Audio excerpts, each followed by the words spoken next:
Ahmedabad municipal corporation દ્વારા આયોજિત flower show 2025 અંતર્ગત પેઇન્ટિંગ અને સ્કેચિંગ સ્પર્ધા કરવામાં આવી હતી, જેના સ્પર્ધકોને વિવિધ કેટેગરી પ્રમાણે ઇનામ વિતરણ કાર્યક્રમ આજે સવારે રિવરફ્રન્ટ ખાતે યોજાયો હતો. આ સ્પર્ધામાં વિદ્યાર્થી કેટેગરીમાં અનુક્રમે ત્રીજા નંબરે આવનારને 10,000, બીજા નંબરે આવનારને 15,000 અને પહેલા નંબરે આવનારને 25,000નું ઇનામ આપવામાં આવ્યું હતું.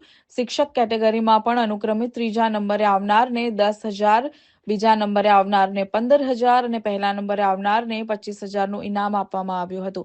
જ્યારે અન્ય ઇનામોમાં કુલ 10 સ્પર્ધકોને પસંદ કરવામાં આવ્યા હતા, જે દરેકને 5,000 આશ્વાસન ઇનામ પેટે આપવામાં આવ્યા હતા.